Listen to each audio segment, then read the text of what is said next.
Veerapandiya Tamil movie summary. Ranjit devises a plan to steal the temple jewels worth 2 crore rupees in the town of Manimangalam, collaborating with Nanjappa, a local resident, and the temple's Dharmakartha. The jewels are stored in the collectorate and only brought to the temple during the Chitra Purnami, after which they are returned to government custody. Pandya Pandi, the village president, resides with his sister Meenachi Meena. He was previously engaged to Govri but called off the wedding upon learning that his horoscope predicted his wife would die prematurely. Govri, still devoted to Pandya, remains a significant part of his and Meenachi's lives. Following the Chitra Purnami Puja, Ranjit intends to loot the jewels during their transit back to the collector's office. However, their attempt is foiled by Manimaran, the son of Dharmalingam, the village landlord and Nanjappa's nephew. Nanjappa spreads false rumors about Manimaran to his father, aiming to eliminate him and facilitate their future heist.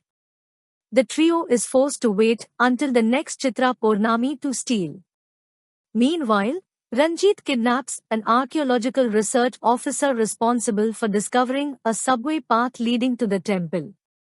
The officer is later found dead, and the crucial palm leaf manuscript containing subway research goes missing, making Inspector Shankar investigate the murder, suspecting foul play.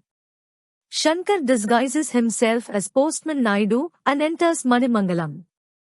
Pandya has a long-standing feud with Dharmalingam, which Nanjappa and the Dharmakartha exacerbate by spreading misinformation about Pandya. Ranjit, disguised as a saint, enters the village, and Shankar identifies him but remains unaware of their plan to loot the jewels. Ranjit, with the Dharmakartha's assistance, discovers the entrance to the hidden temple subway. Further exploration reveals that the underground subway terminates at the cremation site of Pandya's mother. Ranjit, disguised as a saint, requests that Pandya donate his land, but Pandya refuses. Meanwhile, Manimaran falls an attempt by Dharmakartha's son-in-law to loot farm produce from the temple land and reports the incident to Pandya.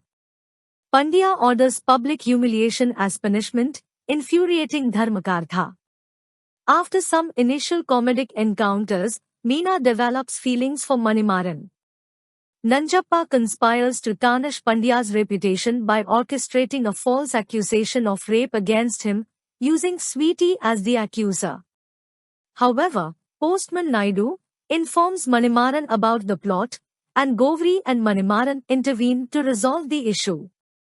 Undeterred, Nanjappa and his cohorts kidnap Meena, but Manimaran rescues her after receiving information from Govri. However, in the ensuing chaos, Pandya chops off Ranjit's hand without realizing his true identity. Shankar suspects that the severed hand belongs to Ranjit and orders a lab test to confirm. Nanjappa informs Pandya about Meena's romantic relationship with Manimaran, angering Pandya, who confronts Meena.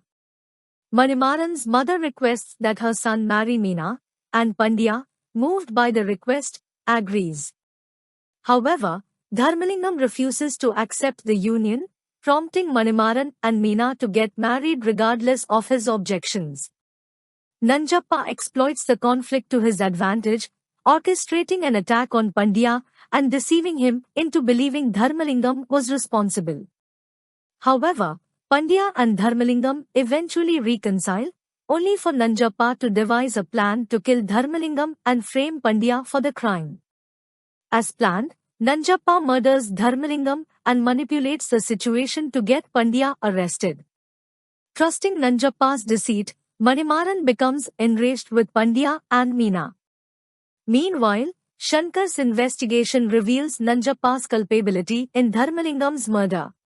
Pandya escapes from prison, and Manimaran confronts him, believing he killed his father.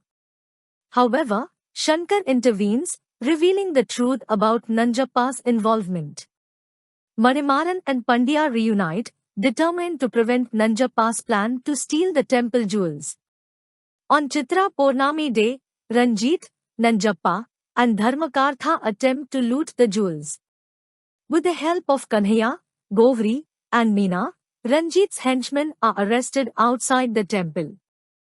Manimaran thwarts Ranjit's escape plan, and a fierce battle ensues between Manimaran, Pandya, Shankar, and Ranjit's henchmen.